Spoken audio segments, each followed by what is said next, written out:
தவேக ஆட்சியில் சாதிவாரி கணக்கு மத்திய அரசு எடுக்கும், சமூக நீதி கணக்கு நாங்கள் எடுப்போம் அதுக்கப்புறம் அப்படின்னு சொல்லி பேசியிருக்காங்க. ரெண்டுக்கு என்ன வித்தியாசம் நமக்கு புரியல. இவ்வளவு நடக்கும் பொழுதும் முதல்வர் விஜய் எந்த பதிலும் சொல்லவில்லை. முதல்வர் என்ற முறையில் சட்டமன்ற ஆட்சி புரியும் கட்சியின் தலைவர் முதல்வர் என்ற முறையில் அவர்களை பேசணும். அவர் பேசினால்தானே நம்பிக்கையாக இருக்கும் தமிழ்நாட்டு மக்களுக்கு. அவர் ஏன் எல்லா விஷயத்துலையும் மௌனமாக இருக்கார், யாரையோ விட்டு பேச சொல்கிறாரு. இந்த நாம் தமிழர் கட்சி அவங்களோட இந்த வேட்பாளர்களே கூட பார்த்தீங்கன்னா அந்த இதில் ஓசூர் பக்கத்தில் அந்த கன்னடம் பேசக்கூடியவர்கள், சௌராஷ்டிர மொழி பேசக்கூடியவர்கள், அந்த மாதிரி சிறு சிறு சாதியினர், பெரிய பிரதிநிதித்துவம் இல்லாதவர்கள் இவர்களெல்லாம் ஆதரிக்கிறார்கள். அந்த ஆதரவு தொடரலாம். ஆனால் அது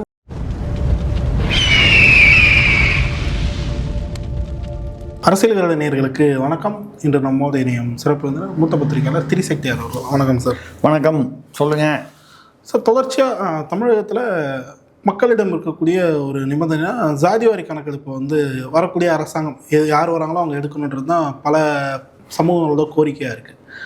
இப்போது திமுக தான் எடுக்காமல் அதை தவிர்த்து வந்தாங்க. இப்போ தாவேகா என்ன சொல்கிறேன்னா, மத்திய அரசு ஜாதிவாரி கணக்கெடுப்பு எடுத்த பிறகு நாங்கள் சமூக நீதி கணக்கெடுப்பு எடுப்போம் அப்படின்னு சொல்லிட்டு மத்திய அரசு மேலேயே தூக்கி அந்த பாலை போட்டிருக்காங்க. இப்போது மக்களிடம் ஒரு குழப்பமான மனநிலை இப்போ தெளிந்திருக்கு. என்னென்னா, சீமானவர்கள் தொடர்ச்சியாக அந்த ஜாதிவாரி கணக்கெடுப்பு விஷயத்தை பேசிட்டே வர எடுத்தே ஆகணும், ஜாதி பிரதிநிதித்துவம் தான் முக்கியம் அப்படின்னு சொல்லிட்டு பேசிட்டு வர்றாரு. இப்போ விஜய் அரசும் சரி திமுக அரசும் இதை தவிர்த்து வந்த வேலையில் ஜாதி பிரதிநிதித்துவம் இல்லாத பல சமூகங்கள் சீமான் கருத்தை ஆதரிக்க தொடங்கியிருக்காங்க. எப்படி பார்க்குறீங்க இதை? இப்போது தவேக ஆட்சியில் சாதிவாரி கணக்கு மத்திய அரசு எடுக்கும், சமூக நீதி கணக்கு நாங்கள் எடுப்போம் அதுக்கப்புறம் அப்படின்னு சொல்லி பேசியிருக்காங்க. ரெண்டுக்கு என்ன வித்தியாசம் நமக்கு புரியல. சமூக நீதி என்பது அதாவது பல சாதிகளுக்கு இடையே உள்ள ஏற்றத்தாழ்வுகள், இல்லை மதங்களுக்கு இடையே, இல்லை அதாவது பொருளாதார ரீதியில் பிற்படுத்தப்பட்டவர்கள், அது சாதி ரீதியாகவோ மற்ற விதங்களிலோ பின்தங்கி உள்ளவர்கள். சமூக நீதிங்கிறது ஒரு கொள்கை, சட்டம் இல்லை. புரியுது இல்லைங்களா? சட்டம் என்பது வேறு, கொள்கை என்பது வேறு, சித்தாந்தம் என்பது வேறு. சமூக நீதி என்பது ஒரு சித்தாந்தம்னு சொல்லலாம், இல்லை கொள்கைன்னு சொல்லலாம். எல்லா கட்சியுமே நாங்கள் சமூக நீதி காக்கணும்னு சொல்லுவாங்க. ஆனால் யார் யாருக்கு பிளாஸ்டிக் சேர் கொடுத்தாங்கன்றதெல்லாம் வரலாற்றில் பார்த்தீங்கன்னா தெரியும். எந்த மந்திரியெல்லாம் குறிப்பிட்ட ஜாதியை அவங்க சிறுபான்மையினரோ இல்லை அட்டவணை இனத்தினரோ அப்படி வரும்போது அவங்கள நிற்க வச்சு பேசுகிறது, உரிமையில் பேசுகிறது, இதெல்லாம் கடந்த கால ஆட்சியில் நம்ம பார்த்துருக்கோம். ஆனால் அவங்க தான் முதல்ல சமூக நீதி பற்றி பேசுவாங்க. அப்போ அந்த சமூக நீதி நம்ம எதுக்காக அதை புரிய வைக்கிறோம்னா, சமூக நீதி என்பது வேறு, இந்த சாதி கணக்கீடு என்பது வேறு. சமூக நீதி கணக்கீடுன்னா என்ன எடுப்பீங்க? அது இல்லை, சாதிவாரி கணக்கு மத்திய அரசு தான் எடுக்கணும்னு ஏன் பீகாரில் எடுத்தாங்களே? 2 வருஷம் முன்னாலே எடுத்துட்டாங்களே. நிதிஷ்குமார் அவர்கள் முதல்வராக இருக்கும்பொழுது எடுத்துட்டாங்க. இன்னும் சில 2-3 மாநிலங்களையும் எடுத்திருக்காங்க. அப்போ மற்ற மத்திய அரசுக்காக அவங்க காத்திருக்கவில்லை. அப்போ மத்திய அரசு தான் எடுக்கணும்னு சொல்வது உண்மை இல்லை. திமுக அந்த பொய்யை சொல்லி தான் மக்களை ஏமாற்றிக் கொண்டிருந்தது. ஏன்னா இவங்க சாதிவாரி கணக்கு திமுக எடுக்கிறதுக்கு என்ன பயம்? எடுத்தால் நம்ம மாற்றிப்போம். ஆமாம், அவங்க இந்த நீங்கள் ரெண்டாவது அதில் ப்ளஸ்ஸும் இருக்குது மைனஸும் இருக்குது. சாதிவாரி கணக்கு எடுக்கும்போது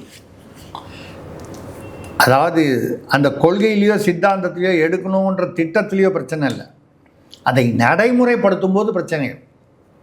ஒருத்தர்கிட்ட போய் நீ எந்த சாதின்னு கேட்கும்போது சலுகை வரக்கூடிய ஒரு சாதி பேரை பொய்யாக சொல்லுவாரானால் ஆதாரத்தை செக் பண்ணணும். அப்படி இல்லாமல் நீங்கள் ஒரு கணக்கீடு எடுத்தீர்களானால் சலுகை கிடைக்க வேண்டும். இப்போ கூட என்ன சொல்கிறாங்க, பட்டியலினத்தில் இந்து மதத்தில் இருந்தால் தான் உங்களுக்கு சலுகைகள். இதுதான் உச்சநீதிமன்றம் நம்ம சட்ட அமைப்பில் சொல்லுது. நீங்கள் இந்து மதத்திலிருந்து வேறு மதத்திற்கு மாறிவிட்டீர்கள் என்றால் இந்த எஸ்சி எஸ்டி அப்படின்னு உங்களுக்கு இந்து மதத்தில் இருக்கும்போது வரக்கூடிய சலுகைகள் கிடையாது. அதனால் பல பேர் என்ன பண்ணுறாங்க, உண்மையிலேயே வந்து மதம் மாறினா கூட அதை வெளியில் காமிச்சிக்காம அந்த வேட்பு மனுவில் கூட பார்த்தீங்கன்னா இந்துன்னு போட்டுருவாங்க. ஆனால் ஒரு பிறப்பு இறப்பு இந்த மாதிரி விஷயங்களில் வீட்டில் உள்ள பழக்க வழக்கங்கள்லாம் பார்த்திங்கன்னா வேறு ஒரு மத பழக்கமாக இருக்கும், கிறிஸ்துவ மத பழக்கமாக இருக்கும். திருமாவளவனே அப்படிப்பட்ட ஒரு சர்ச்சையில் இருந்து சிக்கினார். அவருடைய சகோதரி அவர்களுடைய மரணத்தின் பொழுது, அவர்கள் துரதிருஷ்டவசமாக இறந்தபோது, அந்த சம்மந்தப்பட்ட இதெல்லாம் வந்து அந்த கிறிஸ்துவ மதப்படி இருந்தபோது எல்லாரும் கேள்வி கேட்டாங்க.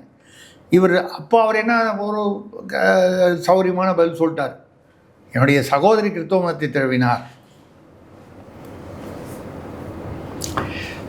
சரி, அது அரசியல். நம்ம என்ன சொல்கிறோன்னா, சாதிவாரி கணக்கு மாநிலங்கள் ஏற்கனவே பீகார் போன்ற மாநிலங்களில் எடுத்திருக்கும் பொழுது திமுக அரசும் வந்து இது ஒரு சாக்காக பயன்படுத்தி எடுக்காமல் விட்டுது. ஏன் எடுக்கலைன்னா, இப்போ வன்னியர்கள் ஒரு உதாரணமாக இருக்குங்க. அவங்க நாங்கள் இவ்வளோ % ஆல்ரெடி இருக்கோம். இப்போ சாதிவாரி கணக்கில் வரும்போது கொஞ்சம் அதிகமாக வருது. மக்கள் தொகை அதிகமாக வரும்போது வரதுக்கான வாய்ப்புகள் எல்லா சாதிகளுக்குமே உண்டு. அதுக்கேற்ற மாதிரி எங்களுக்கு ஒதுக்கீடு வரணும்னு கேட்பாங்க. பட்டியலினத்தை சேர்ந்தவர்கள் இப்போ உள்ள ஏற்கனவே உள்ள ஒதுக்கீடை விட மக்கள் தொகையில் அவர்கள் அதிகமாக இருந்தால் அவர்கள் கேட்பார்கள். இப்படி எல்லாரும் கேட்க ஆரம்பிக்கும் போது ஒரு அரசியல் அழுத்தம் வரும். இந்த அரசியல் அழுத்தம் வந்து தாழ்த்தப்பட்ட இனம்னு சொல்லக்கூடிய பட்டியலினத்தவர்கள் அதிகமாக அவர்களுக்கு ஒதுக்கீடு அதிகப்படுத்தணும்னா, ஏற்கனவே 69% வந்து தமிழ்நாடு மட்டும்தான் 69%. உச்சநீதிமன்ற தீர்ப்புப்படி பாக்கி எல்லாமே 50%ஓட மேக்சிமம். தமிழ்நாட்டுக்கு மட்டும் உச்சநீதிமன்றம் அந்த பீரியடில் ஒரு விதிவிலக்கு ஜெயலலிதா பீரியடில் வந்தது 69%. அதுக்கப்புறம் மற்ற திமுக பீரியட்லேயும் அதை தொடர்ந்து கடைபிடித்தாங்க. இந்த 69க்கு மேலே இதுக்கப்புறம் ஒதுக்கீடு வந்தால் மற்ற மேல் சாதிக்காரர்கள் என்று சொல்லப்படும் மற்ற சாதிக்காரர்கள், ஃபார்வேர்டு என்று சொல்லப்படும், இல்லை அதர் கேஸ்ட்னு சொல்லணும், அவங்க பிரச்சனை பண்ணுவாங்க. எல்லாருக்கும் வந்து ஓட்டு. ஸோ ஏன் வந்து சமூக நீதி கணக்கீடு நாங்கள் எடுப்போம்னு விஜய் அவர்களுடைய தலைமையிலான அரசு சொல்லுது. என்ன வித்தியாசம் கொஞ்சம் மக்களுக்கு தெளிவாக சொன்னால் நல்லாயிருக்கும். ஏன்னா சாதி கணக்கு தான் சமூக நீதி கணக்கு. சமூக நீதின்றது வந்து சித்தாந்தம் தானே தவிர சட்ட அமைப்பில் சமூக நீதினா சென்சஸ். இவங்க ஒரு கால் மத்திய அரசு சொல்கிறது சென்சஸ்னா, சென்சஸ் ஆல் இண்டியா பூரா ஒன்றா தான் எடுக்க முடியும். சென்சஸ் எடுக்கும் பொழுது சாதி மதம் எல்லாமே குறிப்பிடும். எங்கள் பள்ளிக்கூடத்துக்கு நீங்கள் சாதியை ஒழிக்கணும்னு சொல்லி எல்லாம் மேடையில் பேசுகிற அரசியல்வாதிகள் எந்த கட்சியாக இருந்தாலும் சரி, நீங்கள் எங்கே ஒழிக்கணும், பள்ளிக்கூடத்தில் சேரும்போதே இல்லை ரேஷன் இதில் நீங்கள் ஒரு அப்ளிகேஷன் ஃபார்ம் இருந்தால் கூட அதில் சாதி கேட்குறீங்களே, மதம் கேட்குறீங்களே, அரசு கேட்குறதில்ல. அது ஒதுக்கீட்டுக்காக கேட்கலாம், இல்லை வேறு நிர்வாக காரணங்களுக்காக கேட்கலாம், கேட்காம இருக்க முடியாதுல்ல. அந்த மாதிரி வரும்பொழுது நீங்கள் சமூக நீதி கணக்கீடு நாங்கள் பண்ணுறோன்னு சொல்லும்பொழுது அது என்ன சமூக நீதி கணக்குக்கும் சாதி கணக்கீட்டுக்கும் என்ன வித்தியாசங்கிறத மக்களுக்கு தெளிவாக எடுத்து சொன்னால் பரவாயில்ல. இல்லைன்னா இப்படி ஒரு புது டேர்ம் ஒன்று யூஸ் பண்ணி மக்களை குழப்பி இதை தவிர்க்க மத்திய அரசு பக்கம் தான் அந்த பந்தை தள்ளிவிடுவது தான் அப்படி தான் தெரியுதே தவிர இது ஒரு தவறான விஷயம்.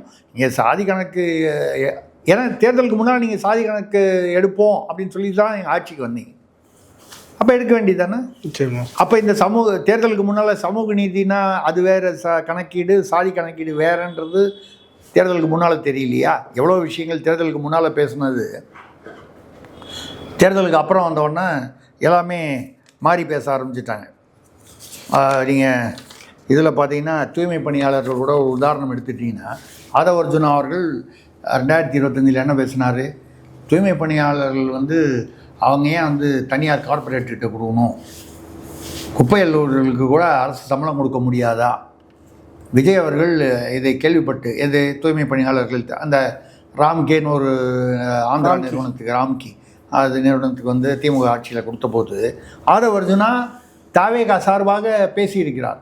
விஜய் அவர்கள் 4 நாட்களாக சாப்பிடவில்லை, வருத்தத்தில் இருக்கிறார். என்ன தூய்மை பணியாளர்லாம் தனியார் கார்பரேட்டுகிட்ட அரசு விடுது திமுக அரசு.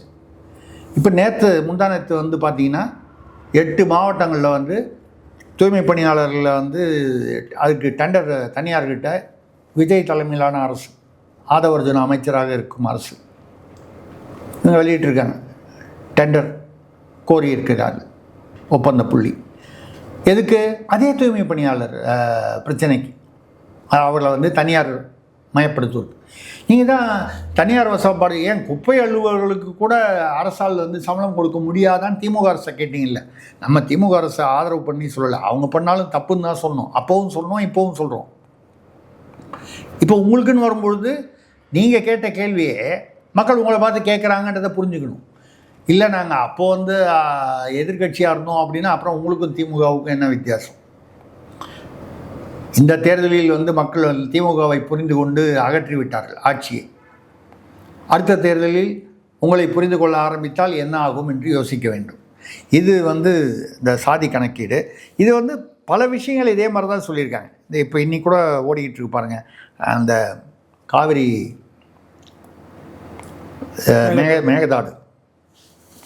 மேகதாடுல அணை கட்டக்கூடாது, கர்நாடகா கட்டுவதை தடுக்க வேண்டும் என்பது தமிழ்நாட்டுடைய ஒட்டுமொத்த மக்களுடைய கருத்து. விவசாயிகள் குரல், மக்களின் குரல், எதிர்கட்சிகள், எல்லா கட்சிகளும் இணைந்து அதுதான் சொல்கிறாங்க. தமிழ்நாட்டு விவசாயிகளுக்கு வரக்கூடிய காவிரி நீர் குறைந்து விடும், இல்லை குறைய வாய்ப்பு இருக்கிறது. ஏன்னா அவங்க அணை கட்டினாங்கன்னா, அணை கட்டி அவங்க பெங்களூர் குடிதண்ணீர் வேணுன்றதுக்காக அங்கே திருப்பி விட்டால் இங்கே வரக்கூடிய தண்ணீர் குறைந்து. ஆனால் மேகதாடு கட்டினாலும் இந்த தண்ணீர் குறையாமல் பார்த்து கொள்ள வேண்டியது அப்படிங்கிறது தான் உச்சநீதிமன்றம் 2018 கொடுத்த தீர்ப்புடைய சாராம்சம். என்னன்னா 117.25 நீ கூட காலையில் அவர் அமைச்சர் புசி ஆனந்த் அவர்கள், ஆனந்த் அவர்கள் பேசும்பொழுது எல்லாமே இவங்கெல்லாம் ஏன் தமிழ் படிக்க அவ்வளோ தடுமாறி பேசுகிறாங்கன்னு தெரியல. அன்றைக்கி நிதியமைச்சர் பேசும்போது கூட மரிய வில்சன் அவர்கள் பேசும்போது அந்த பட்ஜெட் இது வெள்ளை அறிக்கை படிக்கும்போது நிறைய இடங்களில் அதை தமிழ் பார்த்து படிப்பதற்கே சிரமப்பட்டார்கள். நிச்சயமாக மக்கள் அதை பார்த்து கொண்டிருந்தார். பிடிஆர் பழனிவேல்ராஜனாவது அவர் மதுரைக்காரர்னா கூட அவர் வெளிநாட்டிலலாம் போய் நிறைய வருஷம் இருந்துட்டார். அதனால் வந்து அவர் வந்து அங்கே உள்ள ஒரு ஐரோப்பியரை திருமணம் செய்து கொண்டார். அதனால் தமிழ் படிப்பதற்கான, அப்புறம் இங்கே அரசியலுக்கு பின்னால் தான் வந்தார். அவங்க அப்பா தான் ஒரு காலத்தில் மந்திரியாக இருந்தார் திமுகவில், பழனிவேல்ராஜன். இவர் தியாகராஜன், இவர் வந்து அப்போல்லாம் அந்த முன்னால் இளைஞராக இருக்கும்பொழுது வெளிநாட்டுக்கு போயிட்டார். இல்லை நம்ம வந்து அதனால் வந்து அப்போவும் வந்து மீடியாவும் மக்களும் வந்து விமர்சனம் செய்தார்கள். தமிழ்நாட்டில் ஒரு அமைச்சர், நிதியமைச்சர் தமிழ் படிக்க தெரியல, விமர்சனம் செய்தார். விமர்சனத்தில் தவறு எதுவும் இல்லை. அவர் தமிழ் படிக்கலை, சரி, அவர் தான் வெளிநாட்டுக்கெல்லாம் போனார். இப்போ உள்ள தாவேகா ஆட்சியில் நிதியமைச்சர் வந்து எந்த வெளிநாட்டில் இருந்தார்? இங்கே தான் ஜேபிஆர் குழுமத்தில் தலைவராகவோ இயக்குநராகவோ ஏன் பார்த்து படிக்கிறதுல அவ்வளோ தவறுகள் தெரியல. இன்னைக்கு காலையில் ஐயா ஆனந்த் அவர்கள், அமைச்சர் அவர்கள் வந்து இந்த காவிரி ஆணையத்தை பற்றி பேசுகிறார். என்னென்னா இந்த மேகதாடுக்காக தனியாக ஒரு ஆணையம்னு கேட்டு, அது என்னென்னா மேகதாடில் அணை கட்டக்கூடாது ஒரே குரலில் தீர்மானம் நிறைவேற்றினாங்க. ஆனால் நம்ம சட்டமன்றத்தில் தீர்மானம் நிறைவேற்றினா முடிஞ்சு போயிடுமா? அது வந்து தமிழ்நாடு ஒரே குரலாக எதிர்கட்சிகளும் எல்லாம் ஆளுங்கட்சி சேர்ந்து குரல் கொடுக்குறாங்கன்ற வரைக்கும் நல்ல விஷயம். அந்த தீர்மானம் வரவேற்கப்பட வேண்டும். ஆனால் முடிவு எங்கே வரும்? உச்சநீதிமன்றத்திலேயோ இல்லை அதற்கான அந்த ஆணையம் முதல்ல ஒரு பதில் சொல்லணும். அந்த ஆணையத்துக்கு அப்புறம் உச்சநீதிமன்றம் தெளிவாக சொல்லியிருக்கு. அப்பர் ஸ்டேட்ஸ்னால் அந்த நதி நீர் எங்கெல்லாம் பாயக்கூடிய இடங்கள், அந்த மாநிலங்கள், யூனியன் பிரதேசங்கள் அவர்களுடைய அனுமதி இல்லாமல் அணை கட்டக்கூடாது. உச்சநீதிமன்றம் தெளிவாக சொல்லியிருக்கு. அப்போ எங்கள் தமிழ்நாடு வருது, பாண்டிச்சேரி வருது, கேரளாலையும் கொஞ்சம் காவிரி நீரில் ஒரு சில பகுதிகள், குறைவான பகுதிகள் வருது. ஸோ அப்போது இந்த மாநிலம் எங்கெல்லாம் வருதோ அங்கெல்லாம் வந்து அனுமதி, அந்த மாநில அரசுடைய அனுமதி இல்லாமல் கட்டக்கூடாதுன்னு இருக்குது உச்சநீதிமன்ற தீர்ப்பு. அந்த தீர்ப்பை உச்சநீதிமன்றமும் இதுவரை மாற்றிக்கொள்ளவும் வாய்ப்பில்லை. என்ன நடந்ததுன்னா, இந்த டிபிஆர்னு சொல்லுவாங்க, டீட்டெயில்டு ப்ராஜெக்ட் ரிப்போர்ட், அது திட்டம் புக்கு போடுறது. இந்த புக்கை வந்து கர்நாடக அரசு தயார் செய்து போட்டுவிட்டது. இதை அந்த டிபிஆரை வந்து ஏற்றுக்கொள்ளக்கூடாது, நதிநீர் ஆணையம் வந்து ரிவர் வாட்டர் கமிஷன் அந்த ஆணையம் வந்து ஏற்றுக்கொள்ளக்கூடாதுன்னு சொல்லி தமிழ்நாடு அரசு திமுக ஆட்சியில் ஒரு உச்சநீதிமன்றத்தில் வழக்கு போட்டது. அந்த வழக்கு விஜய் அவர்கள் தாவேக ஆட்சியை அமைத்த பிறகு இப்போ ஹியரிங் வந்தபோது உச்சநீதிமன்றம் என்ன சொல்லிடுச்சுன்னா, இது ரொம்ப அதாவது திட்டன்றது வெறும் புக்கில் தானே இருக்குது, டிபிஆர்ன்றது ஆரம்ப கட்டம், அதனால் இப்போவே நீங்கள் வந்து இதை தடை செய்யணும்னு சொல்கிறத ஏற்றுக்கல. அதுக்காக மேகதாடு கட்டுங்கன்னு சொல்லலை, சொல்வதற்கு வாய்ப்பு இல்லை. ஏன்னா அவங்களே வந்து இதே உச்சநீதிமன்றம் முன்னாலே வந்து ஒரு பெரிய அமர்வே வந்து அந்த அப்பர் ஸ்டேட்ஸ் எங்கெல்லாம் நதி பாயுதோ அந்த நதி நீர் அந்த மாநிலங்களுடைய அனுமதி இல்லாமல் கட்டக்கூடாதுன்னு இருக்குது. தமிழ்நாடு எந்த காலத்துலேயும் அனுமதி கொடுக்க போகிறது இல்லை. எதிர்கட்சிகள் ஆளுங்கட்சி எந்த கட்சியாக இருந்தாலும் எல்லோரும் இணைந்து குரல் கொடுக்கும்பொழுது. ஆனால் என்னென்னா அப்போது திமுக சட்டமன்ற தலைவரான உதயநிதி அவர்கள் அழகாக வந்து ஒரு பிளான் போட்டு விளையாடிட்டாங்க. விஜயோட அரசுக்கு விவரங்கள் புரியாது. திமுக ஆட்சியில் இருக்கும்போது பார்த்தீங்கன்னா இந்த காவிரி நதிநீர் ஆணையத்தில் அப்போ வந்து இப்போ அவர் பிஜேபிக்கு போயிட்டார், நண்பர் முன்னாள் எம்எல்ஏவான இவர் KS ராதாகிருஷ்ணன் பார்த்தீங்கன்னா இந்த மாதிரி சில பேர் கம்யூனிஸ்ட் தோழர்களில் பார்த்தீங்கன்னா உமாபதி இவங்கெல்லாம் இந்த காவிரி நீர் விஷயத்திலேயே வந்து எக்ஸ்பர்ட். இந்த புள்ளி விவரங்கள் அந்த சட்டங்கள் அநேகமாக வழக்கறிஞர்களாக இருப்பாங்க, விஷயம் தெரிஞ்சவங்க. விஜயுடைய அரசில் இன்னும் அந்த மாதிரி யாரும் இன்னும் டெவலப் ஆகலை. அதனால் அவர் என்ன பண்ணிட்டார், உதயநிதி ஸ்டாலின் அவர்கள் சட்டமன்ற எதிர்கட்சி தலைவர் அன்றைக்கி வந்து இந்த தீர்மானத்தை வரவேற்று நாங்களும் வந்து இதை ஏற்றுக்கிறோம், ஆனால் சில திருத்தங்கள் சொல்லி மேகதாதுக்கென்று தனியாக ஒரு ஆணையம் போடணும்னு சொல்லிட்டார். புரியுது. உடனே அதுடைய விளைவுகள் அது என்ன ஏதுன்றதெல்லாம் வந்து விவரம் எதுவுமே சொல்லாமல் முதல்வர் விஜய் அவர்களும் அதை ஏற்றுக்கொள்வதாக அங்கேயே வந்து அறிவிச்சிட்டார். இன்றைக்கி காலையில் இது வெள்ளிக்கிழமை நடந்தது.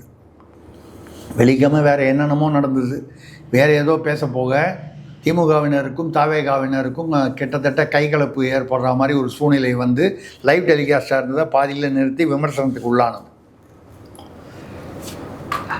அதாவது விஜய் அவர்கள் தலைமையிலான இந்த புதிய அரசு என்ன முதல்ல புரிஞ்சுக்கணுன்னா, திமுக போன்ற 1949 உருவான கட்சி கிட்டத்தட்ட 67ன்னு சொன்னால் 18 வருஷம் வந்து எவ்வளோ 18 வருஷமா 50 67 ஆமாம் 18 வருஷம் எதிர்கட்சியாகவே இருந்து அனுபவப்பட்டு அதுக்கப்புறம் ஆட்சியை பிடித்து இவ்வளோ வருஷமாக 75 வருஷமாக ஆட்சி அரசியல் செய்யும் கட்சி.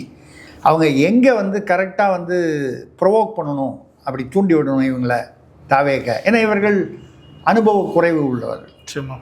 அந்த மாதிரி திருத்தங்களுடன் புது ஆணையம், நீங்கள் தான் மேகதாடு கூடவே கூடாதுன்னு சொல்லிட்டீங்களே, அதுக்கு எதுக்கு ஆணையம்? புரியுதுங்களா? ஏற்கனவே நதிநீர் ஆணையம்னு ஒன்று இருக்குது, நதிகளை பிரித்து கொடுப்பது, நதி நீரை பிரித்து கொடுப்பதற்கான ஆணையம் உச்சநீதிமன்ற வழிகாட்டுதலின்படி. அது இல்லாமல் மேகதாடுக்கென்று தனியாக ஒரு ஆணையம் அப்படின்னு சொல்லி உதயநிதி திமுகலேருந்து சொல்கிறாங்க திருத்தங்கள். மேகதாடு போடக்கூடாது, மேகதாடு என்ற அணையே கட்டக்கூடாது, டிபிஆர் புக்கே போடக்கூடாது, திட்டமே போடக்கூடாது என்பது தமிழ்நாடு அரசு, அது திமுக அரசோ தாவேக அரசோ இவர்களுடைய எண்ணமாக இருக்கும்பொழுது அந்த பெயரில் தனியாக ஒரு ஆணையம் எதற்காக?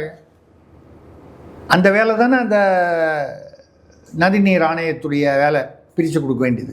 ஐயா பிரித்து கொடுக்கும்போது எங்களுக்கு தண்ணி கம்மியாயிடும், அதனால நாங்கள் மேகதாடுக்கு ஒத்துக்க மாட்டோம், இதான் நம்மளுடைய குரல். மேகதாடுக்கு தனியாக ஒரு ஆணையம் சொன்னோன்னா அது முதல்வர் விஜய் வந்து அப்போவே உடனடியாக ஏற்றுக்கொண்டு விட்டதாக திருத்தங்களுடன் அன்றைக்கி அறிவிச்சிட்டாங்க. ஆனால் இன்னைக்கு காலையில் பாமக உறுப்பினரும் பாமக சார்பாகவும் இந்த தனி ஆணையம் வந்து மேகதாடுக்கு என்று கேட்கக்கூடாது, அதை நாங்கள் எதிர்க்கிறோம், அது தமிழ்நாட்டுடைய சட்ட உரிமைகளை பாதிப்பதாக அமைந்து விடலாம் தமிழ்நாட்டுக்கு எதிராக போய்விடலாம்.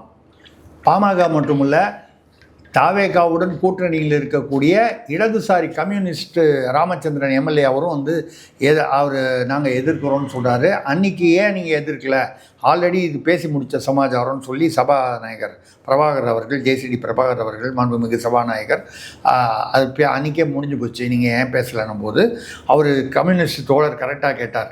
ராமச்சந்திரன் எம்எல்ஏ, நீங்கள் சட்டமன்ற விதி எண் 104 பிரகாரம் ஏதாவது திருத்தங்களுடன் ஒரு தீர்மானம், பொதுவான தீர்மானம், எல்லா கட்சியும் ஏற்றுக்கொள்ளப்பட்ட, கருத்து வேறுபாடு இல்லாத, பாஜக உட்பட, காங்கிரஸ் உட்பட தமிழ்நாட்டில் சட்டமன்றத்தில் என்ன, மேகதாடுல அணை கட்டக்கூடாது கர்நாடகா. இந்த குரல் ஒரே குரல். இந்த தீர்மானத்தில் திமுக ஒரு சில திருத்தங்கள் கொண்டு வருது. அந்த திருத்தங்கள் என்னன்னு விவாதிக்காமே வந்து அன்றைக்கி உடனே முதல்வர் வந்து அதை ஏற்றுக்கொள்கிறான்ட்டார். அதெல்லாம் திமுக தன்னுடைய அனுபவத்தை காண்பித்து விட்டது. இப்போ தோழர்களே கம்யூனிஸ்டிலே வந்து அதை எதிர்க்கிறாங்க. இப்போ ஆதவர்ஜுனா அவர்கள் இல்லை இது ஒரு டாக்டிக்ஸு.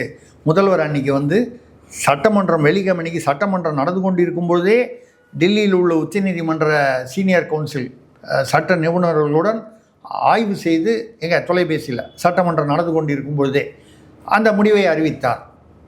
எல்லாருக்கும் தெரியுது. சட்டமன்றத்தில் கேமரா அவர் பேரில் இருந்து அவர் உட்கார்ந்து தான் இருந்தார்.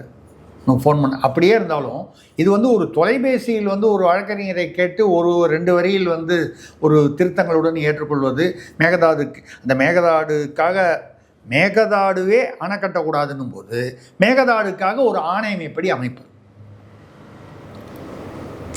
ஆனால் இதை ஏற்றுக்கொண்டு விட்டார்கள் என்பதால் அதை ஒரு ஜனம் இன்றைக்கி வந்து முட்டு கொடுக்குறார். இல்லை இது அதுக்கு தனி ஆணையம் போட்டால் அதனால் வந்து காலதாமதமாகும், அது நமக்கு தமிழ்நாட்டிற்கு சாதகமாக அமையும் என்று ஒரு முட்டு கொடுக்கிறார். இவ்வளவு நடக்கும் பொழுதும் முதல்வர் விஜய் எந்த பதிலும் சொல்லவில்லை. முதல்வர் என்ற முறையில் சட்டமன்ற ஆட்சி புரியும் கட்சியின் தலைவர் முதல்வர் என்ற முறையில் அவர்களை வந்து பேசணும். அவர் பேசினால்தானே நம்பிக்கையாக இருக்கும் தமிழ்நாட்டு மக்களுக்கு. அவர் ஏன் வந்து எல்லா விஷயத்துலையும் மௌனமாக இருக்கார், யாரையோ விட்டு பேச சொல்கிறாரு, எதுவுமே அறிக்கை. அப்போது உதயநிதி அவர்கள் வந்து முதல் தடவை சட்டமன்றம் கூட்டின போது நான் பேசுனதுக்கு வந்து வீட்டுக்கு போயிட்டு யோசனை பண்ணி 8 மணி நேரம் பொறுத்து அறிக்கை விட்டார் அப்படின்னு சொல்கிற விமர்சனம் வந்து உண்மை என்பது போல் நடந்து கொள்கிறார்கள் தாவேகாவினர். இப்போ இந்த மேகதாடு விஷயத்தில் தனியாக ஆணையம் அமைப்பது வந்து கம்யூனிஸ்டுகளை, இப்போ இந்த கம்யூனிஸ்டுகள் ஒரு கருத்து வேற்றுமை, அவங்க அமைச்சரவையில் இல்லை, இந்த கம்யூனிஸ்டும் இல்லை, அந்த கம்யூனிஸ்டும் இல்லை. அப்படி இந்த மாதிரி கருத்து வேற்றுமைகள் விஜயோட ஆட்சிக்கே, ஏன்னா எண்ணிக்கையை பொறுத்து தானே இந்த இடைத்தேர்தல் வந்து, இடைத்தேர்தலிலும் இவர்கள் தாவேகாவினர் அல்லது தாவேகாவுக்கு சப்போர்ட்டாக இருக்கிறவங்க ஜெயிச்சு இந்த 118 தாண்டினா தான் வந்து சேஃப்டி, இந்த ஆட்சிக்கு பாதுகாப்பு, ஆட்சி நிலைப்பாடு, அது நிலைப்பதற்கு பாதுகாப்பு. ஆனால் அதுக்குள்ளேயே இப்போ பாருங்கள், இந்த காவிரி ஆணையம் இந்த விஷயத்தில், மேகதாடு விஷயத்தில் கம்யூனிஸ்டுகள் வித்தியாசமான கருத்து. இன்னும் போக போக எந்த இதெல்லாம் வரப்போகுதுன்னு தெரியல. விசிக அவர் சொல்கிறாரு நாங்கள் ஆட்சியை கவிழ்க்க மாட்டோம்னு சொல்கிறாரு. அவர் வந்து இன்னொன்று, அதே சமயத்தில் திருமாவளவன் சொல்வது வந்து கொஞ்சம் வினோதமாகவும் இருக்கிறது. நாங்கள் நேற்று கூட பேசியிருக்கார், இன்னும் தாவேகாவுடன் கூட்டணியில் இணைவது பற்றி நாங்கள் இன்னும் பேச ஆரம்பிக்கவே இல்லை. அதை பற்றி பேச ஆரம்பிக்காமல் எப்படி எப்படின்னா ஆட்சியில் அதிகாரத்தில் போய் பங்கில் போய் ஒரு அமைச்சர் வேறு வாங்கிட்டு அமர்ந்திருக்கிறீர்கள். வன்னியரசு அவர்களுக்கு வந்து அமைச்சர் பதவி கொடுத்து அது சமூக நீதித்துறைன்னு பேரை மாற்றினது மட்டும் இல்லாமல் ஆதி திராவிடர் துறைக்கு அவரை வந்து சில மாவட்டத்துக்கு பொறுப்பாக வேறு போட்டிருக்காங்க. அதாவது சில மாவட்டங்களுக்கு ஒரு அமைச்சர், வன்னியரசுக்கு ஏதோ ஒரு 1-2 மாவட்டங்கள் போட்டிருக்காங்க. இதெல்லாம் வந்ததுக்கப்புறம் நாங்கள் இன்னும் கூட்டணி பற்றி அவங்ககிட்ட பேசவே ஆரம்பிக்கலைன்றீங்களே, என்ன அர்த்தம்? அப்போ திமுக கூட்டணி தான் இன்னும் இருக்கீங்கன்னா அப்புறம் இங்கே இன்னும் பேச ஆரம்பிக்கலைன்னா ஆட்சியிலையும் இருக்கீங்க, அமைச்சராகவும் இருக்கீங்க, மாவட்ட பொறுப்புலையும் இருக்கீங்க. அவர் என்ன திருமாவளவன் அவர் இடைத்தேர்தலில் நிற்கப் போவதாக ஒரு செய்தி வருகிறது. இது எந்த அளவுக்கு உண்மை என்று தெரியவில்லை. மதுராந்தகத்தில் அவர் தனி தொகுதி, அதில் நிற்க விரும்புவதாக ஒரு செய்தி வருகிறது. ஆனால் அங்கே வந்து மரகதம் வரவில்லை. அவங்க எல்லாம் அதிமுகவில் இருந்து இல்லை வந்து அவங்க ரிசைன் பண்ணிட்டு வந்திருக்காங்க. அவங்கள வந்து கன்வின்ஸ் பண்ணணும். அது எப்படி பண்ணுவாங்களா, அவங்க ஏற்றுக்கொள்வார்களா, இல்லை திருமாவளவன் அந்த எம்பியை ரிசைன் பண்ணிட்டு வரணும், சிதம்பரம் பாராளுமன்ற உறுப்பினராக இருக்கிறத ஒரு கால் வன்னியரசு கட்சியை கைப்பற்றி விடக்கூடாது அப்படின்னு ஏதாவது பயப்படுகிறாரா திருமாவளவன், நமக்கு தெரியல. ஏன்னா திருமாவளவனுடைய போக்கு கொஞ்சம் விசித்திரமாக இருக்கிறது. திமுக கூட்டணியில் தான் இருக்கிறோன்றாரு, இவங்ககிட்ட இன்னும் தாவேகாவில் நாங்கள் இணையவே இல்லை கூட்டணியில்ன்றாரு. ஆனால் அமைச்சரவையில் பங்கு பெற்று அதிகாரத்தில் பங்கு பெற்று உட்கார்ந்திருக்கிறார்கள்.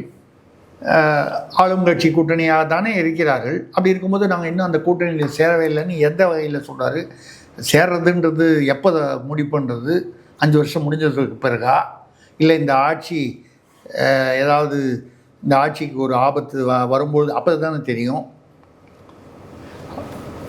எதுக்காக இதெல்லாம் சொல்கிறோன்னா, இந்த சமயத்தில் கருத்து வேறுபாடுகள் அந்த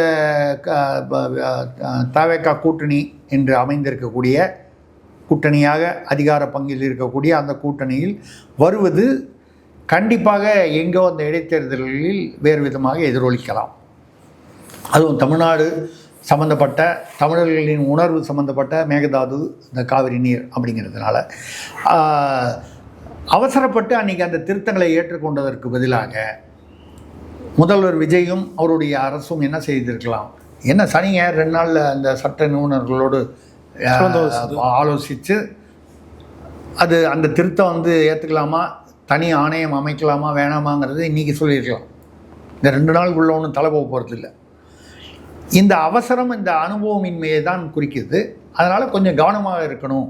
ஏன்னா இது தமிழர்களின் நலன் சார்ந்தது. அவருடைய அரசியல் நிலைப்பாடு, இந்த ஆட்சியுடைய பாதுகாப்பு எல்லாமே இதில் அடங்கியிருக்கு. அப்படிங்கிறதுனால இது அவர் ஆலோசித்து செயல்படணும். விஜய் அவர்கள் அவசரப்பட்டு இந்த மாதிரி எந்த முடிவும் எடுக்கக்கூடாது. அப்படியே வந்து ஒரு முடிவை ஆலோசித்து முடிவெடுத்தாலும் அந்த முடிவை முதல்வர் என்ற முறையில் சட்டமன்றத்தில் அவர் பேச வேண்டும். அப்பொழுதுதான் மக்களுக்கு நம்பிக்கை இந்த அரசின் மீது நிலைக்கும். இப்போ வந்து ஒரு ஆர்வத்தினால் அவர் பின்னால் போயிருக்காங்களே தவிர அது நிலைப்பாடு, அவர் மீது நம்பிக்கை நிலைக்க வேண்டும் என்றால் விஜய் அவர்கள் சட்டமன்றத்திலும் வெளியிலும் வெளிப்படையாக என்ன பேசணுமோ அதை பேசணும். அவருடைய ஆட்சியின் கருத்துக்களை அவர் வந்து எதிரொலிக்கணும். எல்லாமே அவர் தான் பேசணும்னு நம்ம சொல்லலை. இப்போ கூட பிரதமர் மோடி கூட வந்து பார்த்திங்கன்னா பல விஷயங்களை வந்து அந்தந்த அமைச்சர்கிட்ட விட்டுறார். ஆனால் எது பேசணுமோ அங்கே வந்து முக்கியமாக பேசுகிறார். அந்த மாதிரி விஜயும் வந்து அதை செலக்ட் பண்ணி எங்கே பேசணுன்றது முடிவு பண்ணி முக்கியமான விஷயங்களில் அவர் பேச வேண்டும். மக்களுக்கு அவர் மீது நம்பிக்கை இன்னும் அதிகரிக்கும். அவருடைய ஆட்சியின் நலனுக்காக, தமிழ்நாட்டின் நலனுக்காக இதை சொல்கிறோம். பார்ப்போம். இதே ஒரே ஒரு கேள்வி தான் சார். அந்த முதல்ல சொன்ன மாதிரி இந்த சாதிவாரி கணக்கெடுப்பு சாதி பிரதிநிதித்துவம் இல்லாத சமூகங்கள் வந்து நாம் தமிழர் கட்சியை தான் ஆதரிக்கிறாங்க. எப்படி பார்க்குறீங்க? சுருக்கமாக அவங்க பதில் எதிர்ப்பாங்க. சாதி பிரதிநிதித்துவம் பெருமளவு இல்லாத ஜாதிகள் வந்து, ஆமாம், இந்த சிறுபான்மை ஜாதிகள்னு சொல்லக்கூடியது. சிறுபான்மை மதம் இல்லை, சிறுபான்மை சாதிகள்னு வரக்கூடியவன். அங்கே நிறைய பேர் வந்து அப்போது அந்த நாம் தமிழர் கட்சி அவங்களோட இந்த வேட்பாளர்களே கூட பார்த்திங்கன்னா அந்த இதில் ஓசூர் பக்கத்தில் வந்து அந்த கன்னடம் பேசக்கூடியவர்கள், சௌராஷ்டிர மொழி பேசக்கூடியவர்கள், அந்த மாதிரி அது என்ன சொல்லுவாங்க, ஓக்கலிகா இனத்தவர், ஒரு உதாரணத்துக்கு சொல்கிறேன். அந்த மாதிரி சிறு சிறு சாதியினர், பெரிய பிரதிநிதித்துவம் இல்லாதவர்கள், இவரெல்லாம் ஆதரிக்கிறார்கள். அந்த ஆதரவு தொடரலாம். ஆனால் அதனுடைய எண்ணிக்கை வந்து வாக்கு விகித பர்சன்டேஜ் பார்த்திங்கன்னா கம்மியாக தானே இருக்குது. அதனால் அது ஒரு அடையாள அரசியலாக இருக்கும் என்பது வரவேற்கத்தக்கது. அதே சமயத்தில் அது வந்து உங்களுக்கு அந்த சட்டமன்றத்தில் பிரதிநிதித்துவத்துக்கு எந்த விதத்திலும் அது பயன்படவில்லை என்பதுதான் வருத்தமான செய்தி. ஓகே சார், பல்லர் கேள்வி தெரியும். நன்றி, வணக்கம்.